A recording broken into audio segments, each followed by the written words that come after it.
Hi, Homeworthy. I'm Keith. Welcome to my home in Tennessee. Come on in. I'm excited to show you around.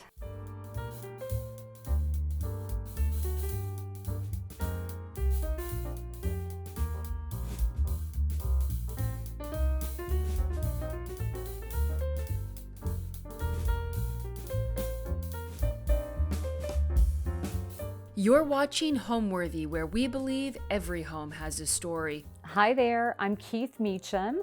I am the founder of Reed Smythe Company, a design and interior brand.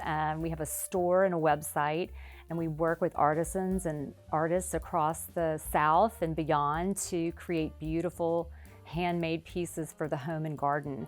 And I want to welcome you to my house in Nashville. This story of this house is sort of a love story because my husband and I and our 3 children lived in the middle of Manhattan Jon and I lived there for 18 years and then had 3 children and slowly moved from downtown to midtown, and our final apartment was on 86th between 5th and Madison. And if you have children, you know that at some point you outgrow a space, and Manhattan means you outgrow it even more quickly. And so every summer we would come down to Tennessee, where we have a house in Sewanee, which is where the University of the South is located. And we would be driving home down the mountain to the airport in Nashville, and every one of us would be crying, thinking, oh my God, we have to go back to apartment living, where we would, drag a little red wagon out to the park so that our kids could walk around in the grass. And my husband was at Newsweek at the time, and when print journalism started to, shall I say, die, we had this opportunity to rechart a course for our family.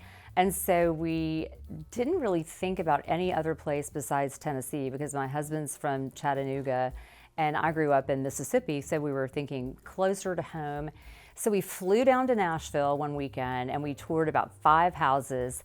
And this was the first house on the tour, and I know that the realtor put it in the first position because she knew that we were never going to want to live here. It was falling apart. It had mold on the walls. The gardens were defunct. It just was run down. And I just fell in love with it. It had all the old moldings, and it just had all of the charm of a house built in the 20s, which is when this house was built. It also has about 5 acres around it and sits on a hill. So I fell in love with the house. We went to see a bunch of other houses, but this one kept calling. And then we went back to New York and thought, oh my God, we're crazy. What are we doing? We have a great life here. Our kids are in school. We're happy. We have great friends. Why would we move? And then the realtor called and said, no pressure, but we have an offer in for this house. Do you want it? I feel like this is your house. And we just both said yes. So we had no jobs, no schools for our kids. We barely knew anyone. And we just kind of took a leap of faith. And it has been the most wonderful decision we've ever made for our family. Welcome to our house. This is the first room you enter, which is the entry hall. The concept for this room, and really for the rest of the house, was this piece of fabric, this horsehair fabric in this really great looking orange. So when Bill and Courtney, Brockschmidt and Coleman, and I were coming up with the scheme for this house, we took this orange piece and said, okay, let's jump off of that.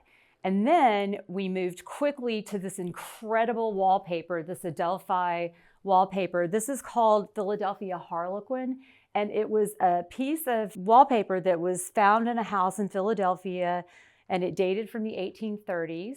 And I just love the idea that this was in someone's house during the 19th century and that it's been brought back to life. And we had so much fun adding this orange to their colorway. So we did a custom color. Also in this room, because I was worried that it was a little fussy, not fussy, just a little traditional, because I've got these beautiful gilt mirrors with old glass. I've got these beautiful case pieces that I found in New York at Gerald Bland, which is one of my favorite stores in the world. We decided to put this modern photograph up by my very, very close friend and a photographer whose work I just adore.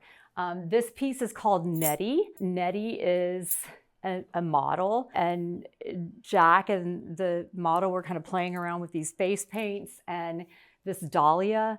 And I just loved the way that this kind of played off that wallpaper and brought it more modernity, even though I think this wallpaper and all of their papers are pretty cool and modern in and of themselves. This is the room where everybody comes in and starts to greet each other at a party. We often have a band playing up on the landing, which is really fun because people come to Nashville, Music City, and they want to hear a band. So we pull together a trio that plays a little bluegrass or a little country, and people seem to really love that. When we were trying to figure out what to do about the rug in this room, it was kind of complicated because we had talked about having a big center hall table, and we talked about having an oriental rug, but I really didn't want this space to feel fussy, like I said, because we have these gilt mirrors, which are pretty formal, and we have these case pieces. And so we decided on doing a seagrass rug, which is very inexpensive, and we cut it to fit the room so that it covers everything, and you can see it cut out here for the stairwell. And then we've got sisal on the stairwell, so it brings kind of a lightness to the room. And then I overlaid it with this tattered Caucasian rug. I love rugs that have been used. They're older, this one's been repaired and has holes in it and stuff, but I love that. And I love the way these colors kind of complement the orange couch, but also bring in some blues and other colors. So that's how we decided on the rug. One of my favorite things in this house, aside from these cool things that, as I said, were from Gerald Bland on Madison Avenue. And every day when I would go take my son to school, I'd pass by the windows of Gerald Bland and just peer in like the little match girl thinking, oh my God, I want to live in that space. And so he made these from old armoire pieces and then did the metal part with an artisan. But I love these lamps. I got these lamps for like $45. They have these kind of sea creatures spindling up into the lampshade. But I found them at a secondhand store, like a salvage store, and I just snatched them up, and I thought they looked perfect here. They give this kind of movement where you've got this very geometric pattern on the wallpaper, but they add this kind of organic movement. I just think they're so chic. Welcome to our living room. This is the center of the house and where we really live and spend all of our time. We really use this room winter, spring, summer, fall. There's a great fireplace, so kids spread out and do their homework, and Jon will be working over here. We read in this room. There's no TV in this room, and that was really important to us not to have very many TVs. We do have one upstairs. But we've divided this room into essentially 3 sitting spaces so people can feel as though there's a conversation group over here and then one over here and one over here. I love this little space, and this tends to be the place where everybody who stays for the late night after party kind of gathers, and people start pulling up benches and other chairs from other rooms, and this ends up being kind of a genial place to hang out. I also love it because there are 2 really special pieces of art in this space. I love this paper sculpture by a woman named Mia Kaplan. I found it in a gallery in New Orleans years and years ago, and people were saying I was crazy because it's made out of legal paper that she's written all over, but I think it looks so cool, and it goes perfectly above the first painting I ever bought, which was in Oaxaca, Mexico, and I went into a gallery there, and I have no idea who it's by, but I just loved it. I thought it was beautiful. And so we kind of played off of the yellow in the sculpture and in the painting and added this bright yellow pillow to this beautiful tufted Swedish bench, which we found down in New Orleans at Ann Kerner, which is no longer, sadly. The rest of this space I think is great because it has all these different shapes. This Cluesmos chair, which I think is so pretty, I'm gonna kind of turn it around, but it's probably the nicest, the finest piece I have in this room because most everything else is not that fine. But I found this at Niall Smith in New York. He was a dealer for a long, long time, and many people adore him, and I certainly did. And this is an Irish Cluismos chair, and I love it. We had this table made to go in this space, and we again wanted something a little more modern, so we had it made, and then we had it painted this kind of teal sky blue underneath it, which I think is so cool. And I love this table because it just looks unlike anything else in this room.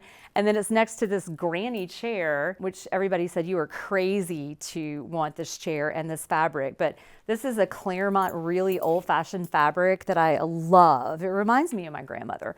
And then I got this chair also in New Orleans from a really good friend and antique dealer named Peter Patou. And he is probably one of the coolest guys and has some of the coolest furniture you will ever see.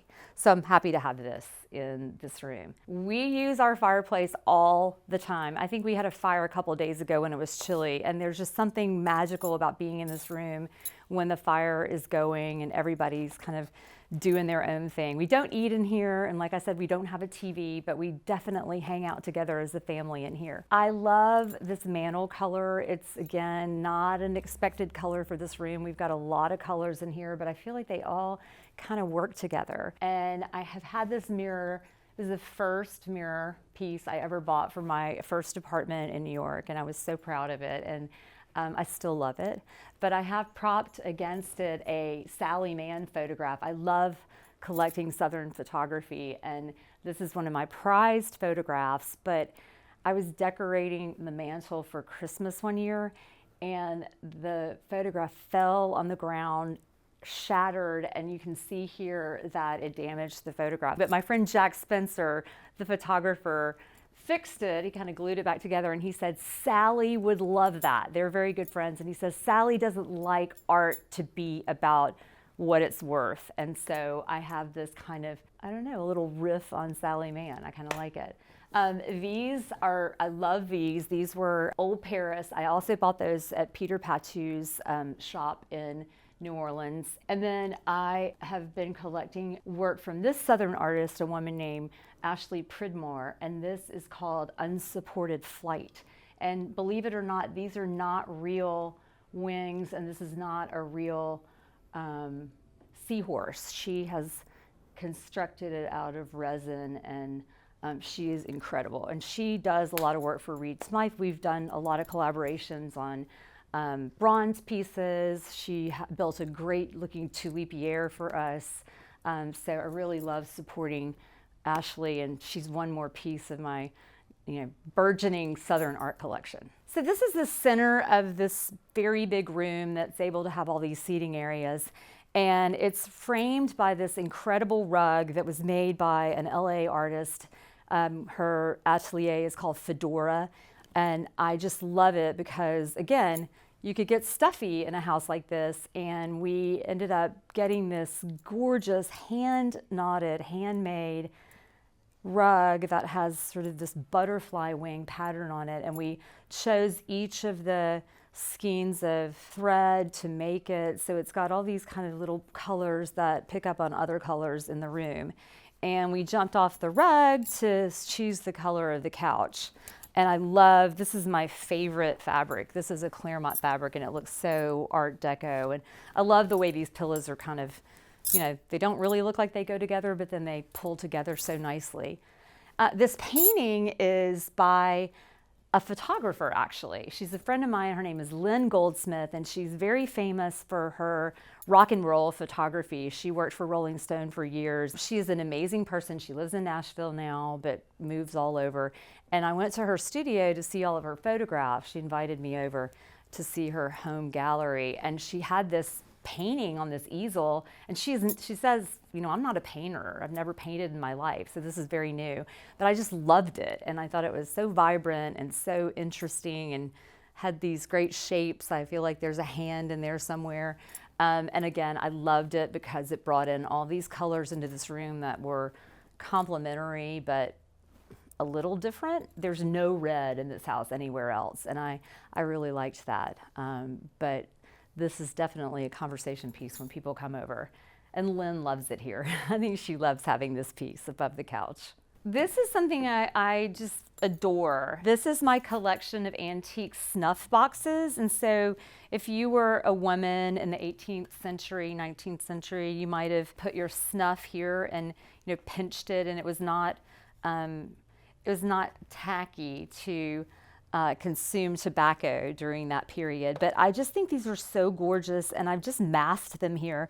Every single time I go to an antique fair or a show, or even see things at auction, I buy them. So I don't know where I'm gonna eventually have to put them somewhere else. But I just think they're so beautiful, and they're hand painted. Like, this is of a beautiful woman, and it may well be that she was the owner of the snuff box. And then I think that these little scenes are so pretty. Again, hand painted, and I am going to continue collecting them, and I will eventually hand them down to one of my daughters or my son. I don't know. They don't seem that interested in them right now, but I think they will be. This table, I think this is probably like a decorator's no-no. I'm sure if Bill and Courtney came here, they would be like, this is way too assembled. But I love it because it has all these things I love on it. It has books I love. It has vases I love. These beautiful little brooms were made by my friend Deborah Needleman, who was the editor of Tea magazine and founded Domino, and has now gone off and become a basket weaver. So I just kind of put these like this. So anyway, everything here has a little bit of meaning to me, and so I just keep it there. This becomes a bar when we have a party, but anyway, I always have flowers, big branches in this leech bowl that I got at my friend Kate Reinstein's store in New York. I just think they're beautiful. They're reproductions, but I absolutely love them. And then these chairs, which I'm going to turn around, I love, love, love, love these chairs so much. They're paper mache, and they have a rush bottom. And I got these at I think the antique shop is no longer there, but the hotel is, the Soniat House in New Orleans, and I fell in love with them, and they were way more expensive than I should have paid, but I'm still in love with them. And one time, one of my in-laws, who shall not be named, sat in the chair, and it went broke apart, and so this one has been repaired. I have a great repair guy. This etagere right here, same thing. It has a lot of the things I love and have collected over the years. Some things that I sell at Reed Smythe that I particularly love, but also just kind of random little, it's like a cabinet de curiosité, I guess. It's got some antlers, it's got some coral, it's got baskets from other countries. I bought this piece from James Sansom, who has an incredible collection of antiques in New York City. I also bought that fishing basket. It's a Chinese fishing basket that's up top. This is a piece I really love. This is made in Puglia. I went on a trip to Puglia sourcing pottery, and I found this guy on a back street whose name is Fasano, which is the name of almost everybody in that part of Puglia. And I just think it's extraordinary. He works in the classical shapes, and we have a bunch of different colors at Reed Smythe. And I was really lucky that he was willing to work with me and let me carry his pieces and share them with my customers. Ever since I was a little girl, I've loved houses, and my mother and my sister can tell you I was obsessed with doll houses and wallpapering them. And my grandmother would needlepoint teeny tiny little pillows. And the dollhouse I had was a Georgian house, and I've always thought that was the most perfect platonic ideal of a design, because you have a center hall and you have these stairs going up, and then you have two big rooms on either side, and it just feels like it's got this great symmetry. So this is a Georgian revival house built in 1928. And when I walked into it, I thought, one of the things I really loved about it is it just was intact. No one had opened it up to have a great room or to put the kitchen together with the living room. So it was really important to me and to Jon to keep that intact and to really work with the bones of the house, which we did. We changed very little about this house. And I remember we had this meeting in New York with our architect who was going to help us renovate it, and with these wonderful designers at Brockschmidt and Coleman, who at the time were in New York, but are now in New Orleans. And they were laying out a plan that was going to add a lot of square footage to the footprint. And we kind of looked at each other and thought, we have been living in 2,500 square feet, for years with 3 kids, and one of them living in a tiny maid's room the size of a bathroom, and we don't want more square footage. So we really had a great time, and I'll show you as we walk around, just making sense of the existing space and figuring out how we could live happily in the footprint that was already here. I would call our style, because I think Jon and I are really aligned in what we like, as traditional with a twist. We both love old houses. We have never wanted to live in anything new. We love antiques, but we don't want to be too precious about it. So it was really important to us that this house have modern elements, art that was not, an oil painting from the 19th century, and a mix of kind of eclectic things.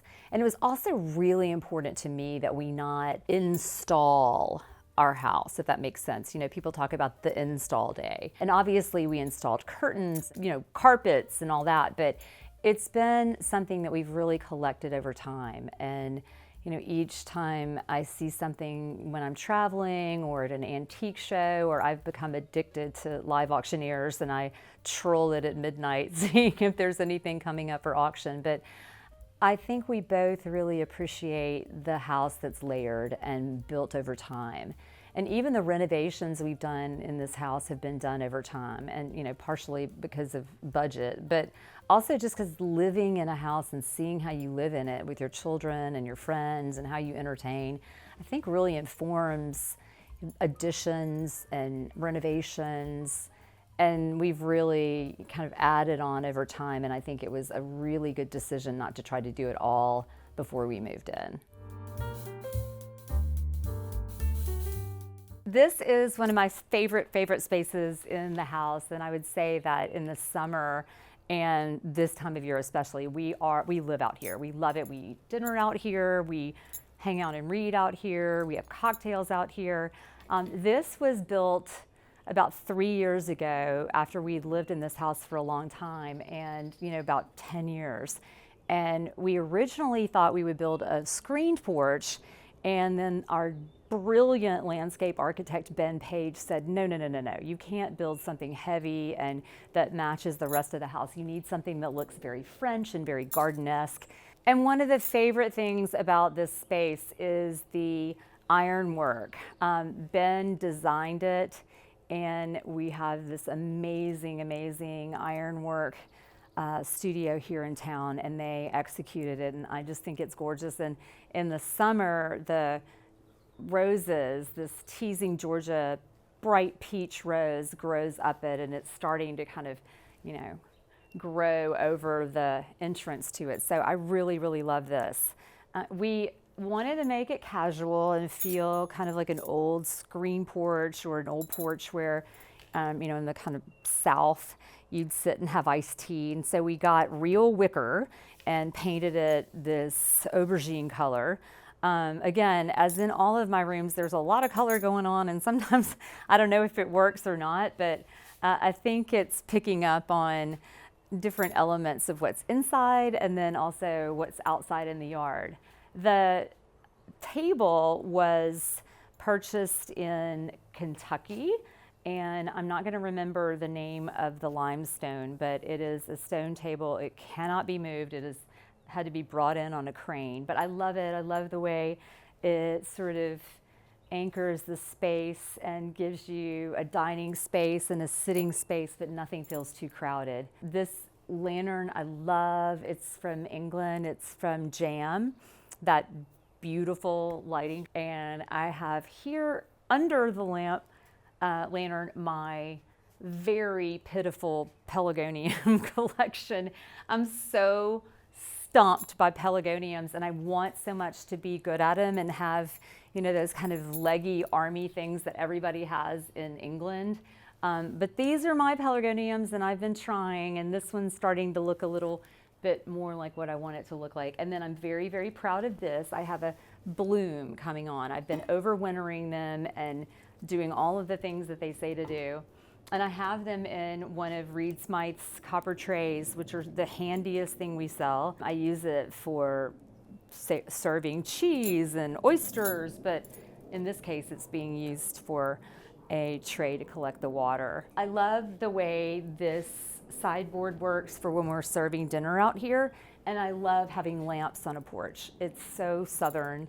It feels like you've created this outdoor room, and I just love these cloisonne lamps and how they add an element of home to this outdoor space. I love the way this house moves. I think that Georgian houses, as I said earlier, are so well laid out. There's a reason they have, transcended time. Every room connects to everything else, and so whether it's having a party or whether our kids are running through it, well, when they were little, playing tag, or whether we want to have an indoor-outdoor event, it's just a house that connects, and we use every inch of it. There's not a room that we don't use, with the exception of my husband's carriage house office, and that is off limits to the rest of us.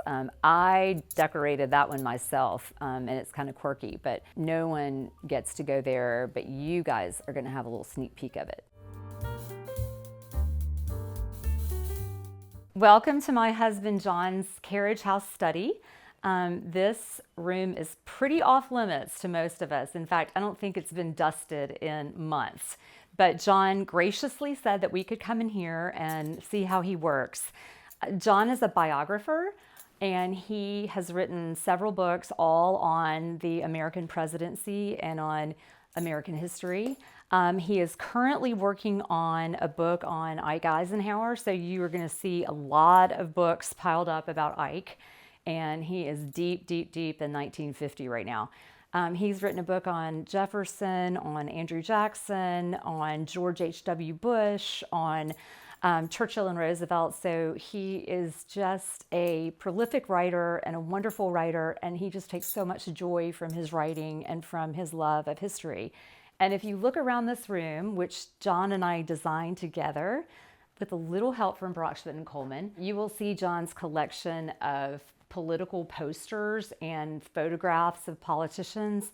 When John was young, he started at age 10 being obsessed with Reagan, and he campaigned for Reagan and got to go to the inauguration. But he has never been a Republican or a Democrat. He's voted on both sides of the ticket, and he's had this collection of stuff that he wanted to bring in the house. And I said, babe, this does not go with the rest of the aesthetic of the house. So these were in storage, and John was just adamant that we put them somewhere. And so he thought we would put them in our bedroom or in the attic, and I kept saying no. So I thought he needs a room of one's own. So we renovated this old carriage house that was part of the property, and I think a driver and a housekeeper lived here in the 30s. It was really kind of a shell of itself, so we did a pretty big renovation. But what we wanted to do was create a real library, and so we created these stacks, and they, believe it or not, are organized by subject, and they have these library lights and all these great photographs. And then I came up with this idea of getting some busts, because John loves busts, of some of his great heroes. So we have here Washington and Douglas, Benjamin Franklin. Over here we have Hamilton, Lincoln, and Jefferson. I love the way the American flag looks behind Abraham Lincoln. And I just think about John in here, surrounded by all of the things that he loves, working on these books and kind of going back in history in his mind. And I think this is a great space for him to have as his own, to time travel. One of the collections that John has, and he has many collections, I think you can see it's a little crazy in here, is his photography collection. And when he was the editor of Newsweek, he was very good friends with a famous photographer who was Ford's White House photographer, a guy named David Hume Kennerly. And David has graciously given John and me all these incredible photographs from these historical moments. Some are, iconic, some are just things that John loved. But I love this one. I'm going to take it off the wall. It's George H.W. Bush doing the little little thing over Barbara's head, Mrs. Bush's head. And we were so fortunate to get to know the Bush family when Jon was writing his book about George H.W. Bush. And they are just the loveliest people, so it's so happy to have this. And of course, there are the Fords and the Carters, and just a great photograph. This is an iconic photograph of Nixon at the Grand Ole Opry here in Nashville doing a yo-yo act. But one of my favorite photographs is a photograph of John Lewis, Congressman Lewis, on the Pettus Bridge, which many of you know. He and many of his fellow civil rights activists crossed on Bloody Sunday, and he, until he died, bore the scars of that day. So this is just this incredibly moving photograph. And Jon also wrote a book about John Lewis and published it just before he passed away. I love color, and I feel like color is really underrated these days. I look in magazines and I see these, I mean, living in a white room is fabulous for some people, but I just would never want to live like that. So color is really, really important to me. And when we were working on this house and the design for this house with Bill and Courtney, Brockschmidt and Coleman, we started with this really fabulous piece of wallpaper by Adelphi Wall Coverings. They go into old houses and take pieces of 18th and 19th century wallpaper, and they reproduce the blocks, and you can custom color them. So I had this piece of orange horsehair fabric that I'd been having in a folder. I called it my New York City folder, which I would kind of dream about having a real house, because an apartment is not a real house. And I got my folder out and showed Bill and Courtney this piece of orange horsehair fabric, and we sort of worked around that piece of fabric to develop the whole scheme for the house. And I love mixing up unexpected colors and unexpected things. So I think you'll see throughout the house there are things that you might not put together, but I think work.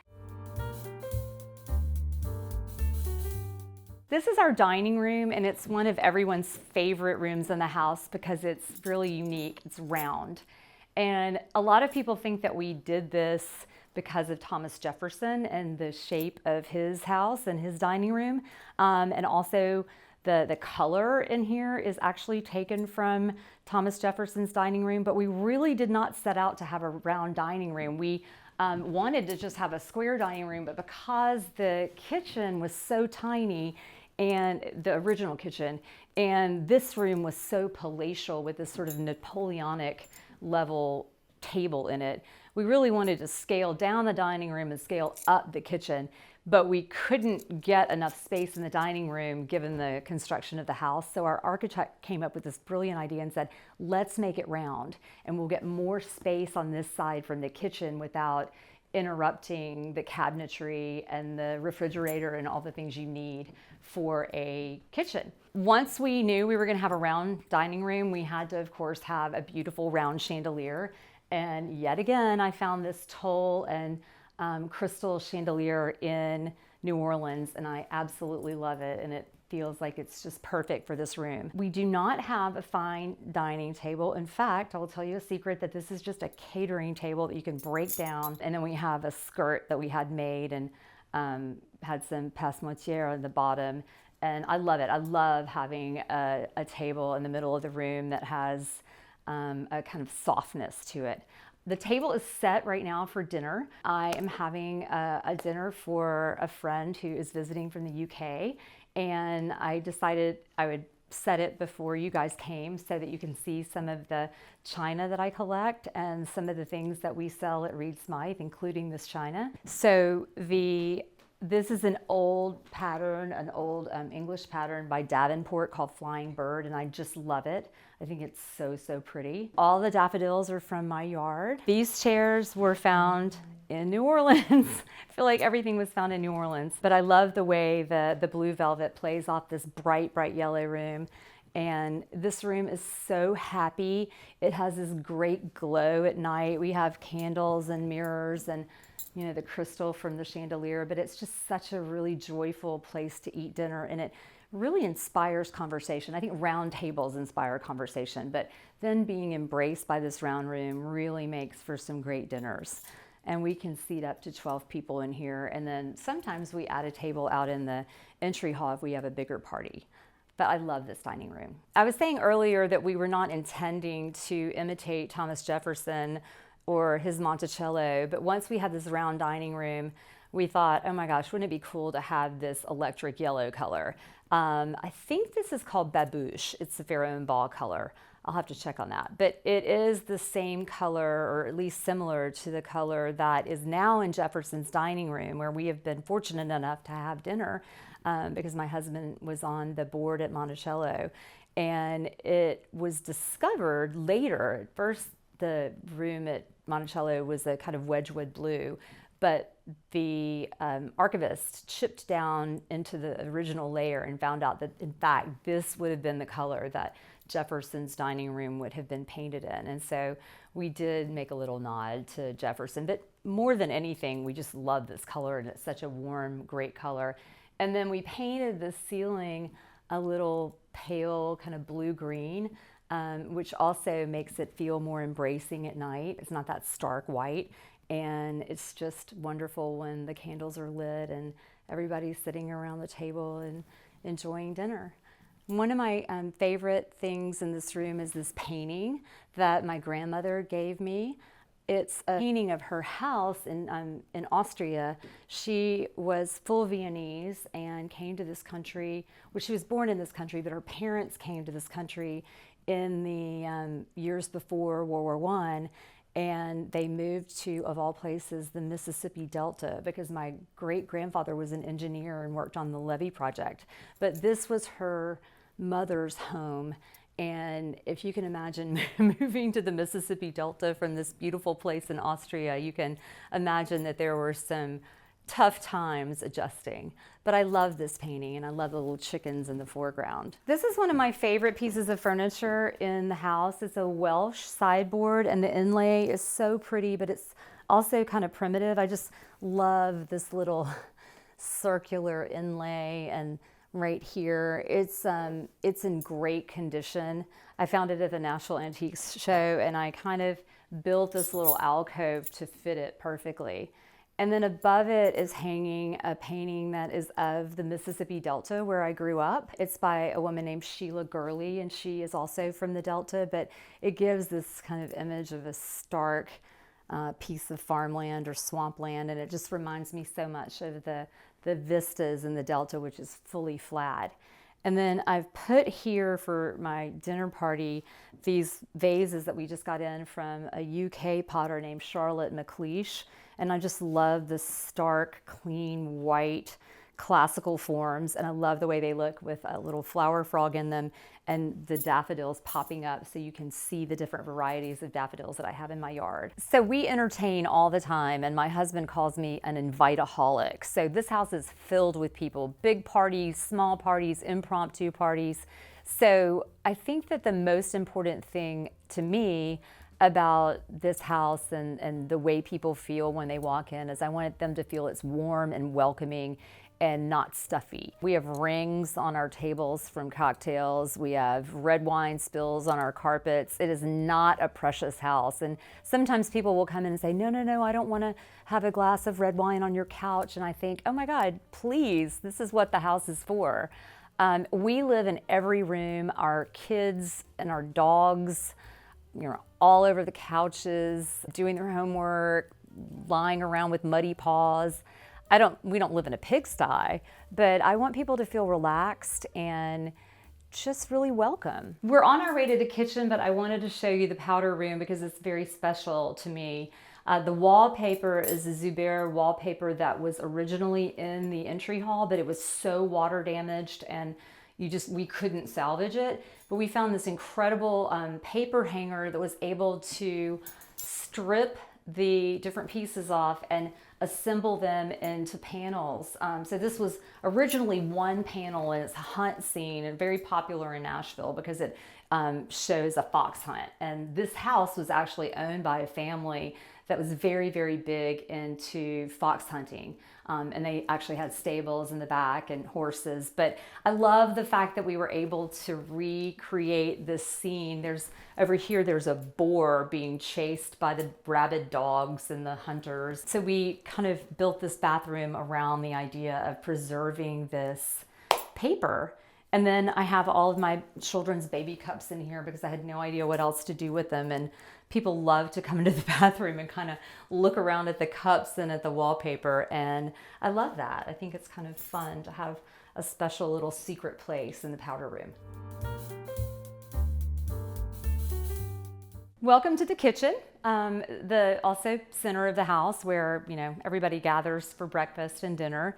We try to have family dinner, pretty much every night, even if I don't cook. The hood was made by a wonderful, wonderful metal worker here in Franklin, Tennessee, and I just think it gives this wonderful frame for the room. We decided to keep it white and have brownish cabinets, which I love. This is Pharaoh and Ball's Mouse's Back, and I just think it's really cool. One of the reasons we decided to do Mouse's Back was because of this chandelier that we found in an antique shop up in Connecticut. It was in a church in France, and I just love it. It's got this kind of whitewashy paint on it, or powdery paint on it, but I just think it's such a great addition to this kitchen. And then we found this table at a place in Atlanta called Star Provisions, and they had it in their restaurant, and I just fell in love with it because it's made with plumbing pipe. And I thought it was so cool, and asked the guy, could you make one for me? And he said, yes, we have to wait to get some reclaimed barn wood, but it's really kind of like a chopping block, and we use it as a chopping block.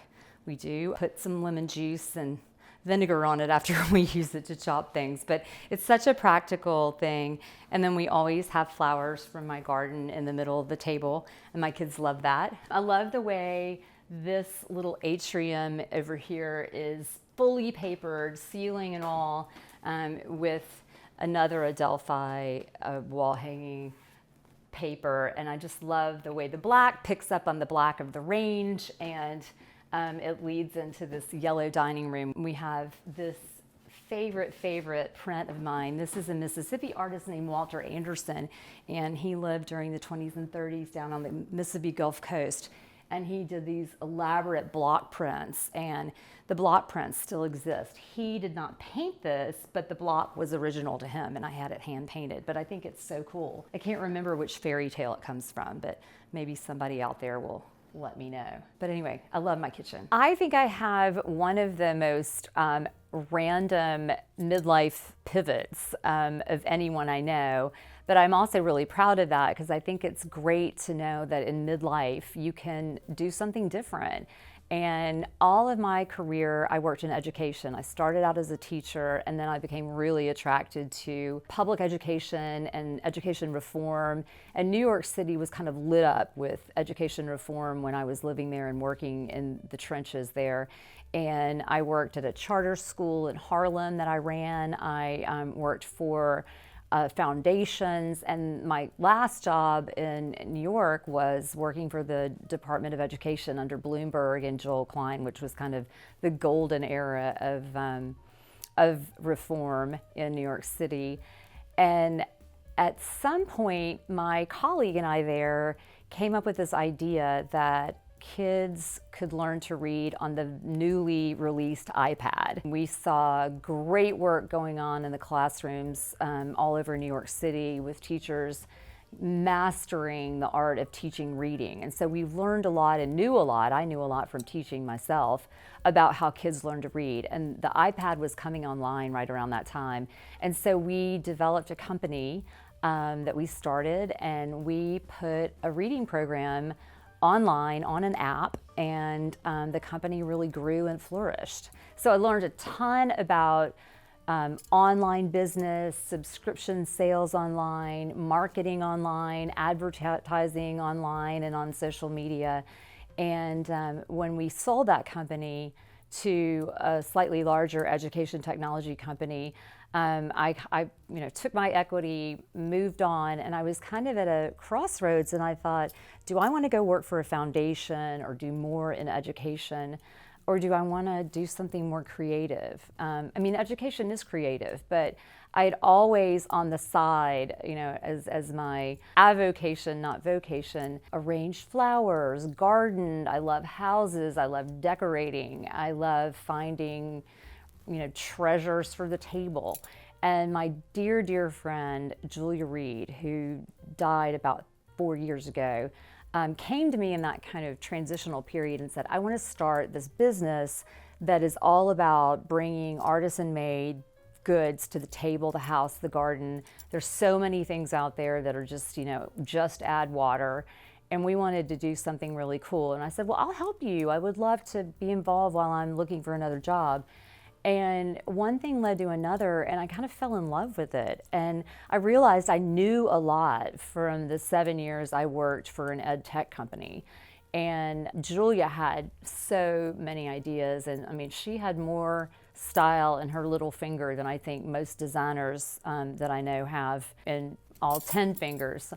And she had these great ideas, and we partnered, and she said, I really want you to own this with me. I don't want you to be advising or just a bystander. I want you to be a part of the company, and I want your name in it. And so we both grew up in Mississippi in the same town, and our families were friends. She was 10 years older than me, so we kind of reconnected when we were both in New York. And my husband happened to be her editor at Newsweek. But we would spend hours and hours in New York planning parties and picking paint colors and figuring out how to arrange the best vase for the table. So we were kind of silly about it, but we kind of decided we would build a company around that. And we named it Reed Smythe, which is Julia's last name, and my maiden name, which is the name that comes from Mississippi. So it's called Reed Smythe Company, and it's still doing today what we set out to do, which is to find great artists and artisans to make things for us, and to bring them into other people's houses so that they have a story to tell about something beautiful and handmade. So this is the sitting room. I call it the sitting room. My kids call it the TV room because it's the only place we have a TV downstairs, and they're not happy that it's not very big, but I don't know, I just don't like TVs. We have a huge TV in the attic, and that's it. But this one was originally off the dining room, and we hated that. We didn't like the dining room having this big gaping entry into another room. So we closed off the entry from the dining room and built all these bookshelves. And I think it's just such a cozy room. And this is where I drink coffee in the morning and watch Morning Joe. And my son comes home from college and kind of sets up shop in here. There's not anything really particularly fine or special in here, but I just think it's such a comfortable room. And we covered an old couch in white duck slip covers so that we can throw them in the wash, because our dogs, our two Springer Spaniels, Ellie and Clemmy, love to be in this room with us and hang out. So anyway, there's some great art in this room, actually. These two drawings were given to me by my darling friend Julia, who was my partner in business and who passed away 4 years ago of cancer. But these are done by her good friend, Jon Alexander, who is a very, very accomplished painter. And these are his drawings of a bird and a cat. And this is Julia's cat, who was named Sam, and my son is named Sam. So she gave this to me on the day he was born. One of the things I love about this room is the color we chose and the way it plays off the black and white stripe. This is a color, I do not know the name. It's by Fine Paints of Europe, and I think that they are defunct now.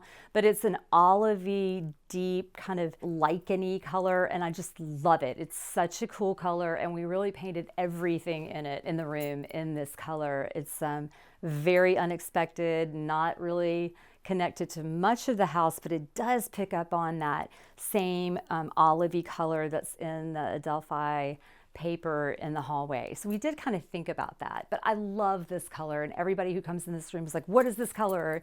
And then of course I can't remember what it is, so I'll have to look it up. But I love the way it plays off these black and white, really geometric shapes on the windows, but has this kind of unexpected combination.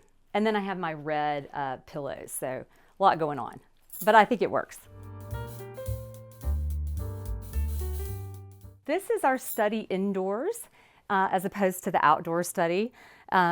We compromised in this room, and I get this side of the room and Jon gets this side of the room. So I get the kind of view from the living room and Jon gets to have all of his mess over there. But we decided when we were building this room to have this enormous French eagle in the middle of this, what they call a rent table, because the rent table turns around like this. And in the 19th century, the idea was when the landlord was paying his workers, he would have his ledgers and his money in these little drawers, and then he would turn it around to let them collect their wages. I'm not sure why he couldn't hand it over the table, but we bought this table and then we found this eagle and we just loved it. And apparently there are eagles like this floating around France all over the place because Napoleon loved eagles, but we kind of thought of it as an American eagle. In here we've got all these prints. Many are English, many are of people that we admire and Jon loves more than I do, probably. I mean, there's one of George Washington here. There's one of Queen Victoria. But both of us have been collecting prints for a long time. And over here, you can see we have another bank of bookshelves. And when Jon was writing a book about Jefferson, we had just moved into this house. And so I commissioned this painting of Monticello as a gift to him to congratulate him for finishing the book.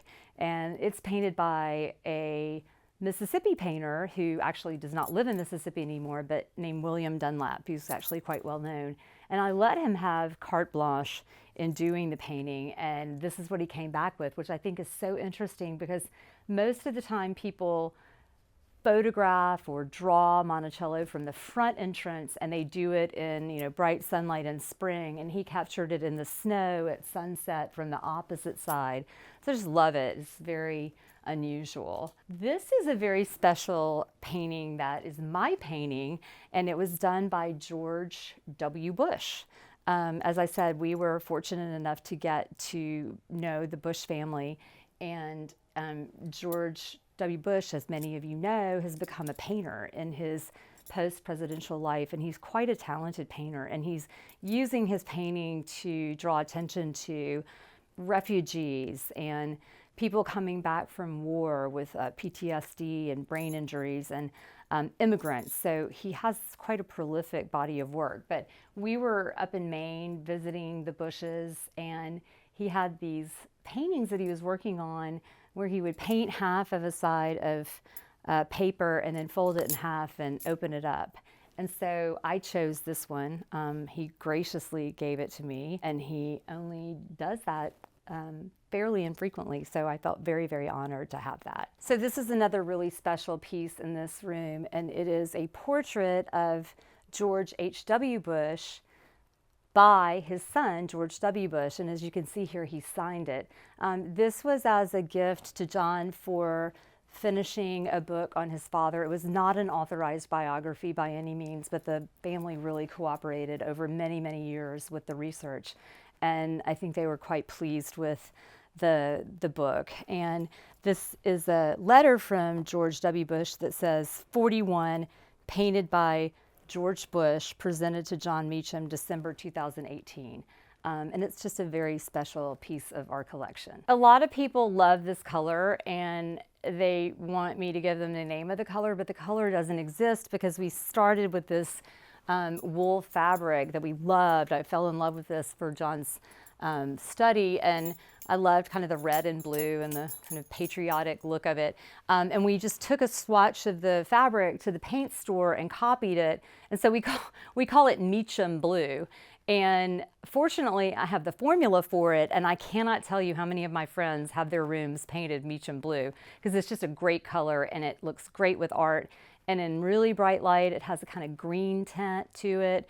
It just depends on what your house looks like. But this was a sunroom, and it was, as you can see, it's very bright, big windows, and we did not want a sunroom because we had that little study, and so we decided to make it a study, but we didn't change anything about it except building a bank of bookshelves.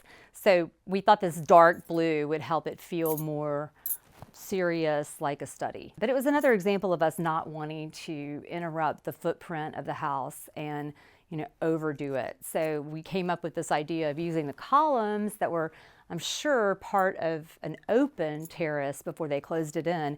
And we have these different prints, and they're hung together by chains. I had a wonderful, wonderful priest in New York who said, when we were very sad about leaving New York and when our children were really, really worked up about it, and he had this great line, and he said, "Home is where your family is." And I've always thought that was such a wonderful thing, because even though this is our home and it's this physical space, the most important part of home to me is the core 5 of us. And living in a house like this that we all love, and our kids say, "You'll never sell this house. You can never sell this house. This is our house." But I do think that it's an important idea that wherever you may go and wherever you may move, and plenty of families have to move and transfer for jobs or downsize, home is where your family is. Thanks for watching. Be sure to go to homeworthy.com for exclusive content, shopping guides, and so much more.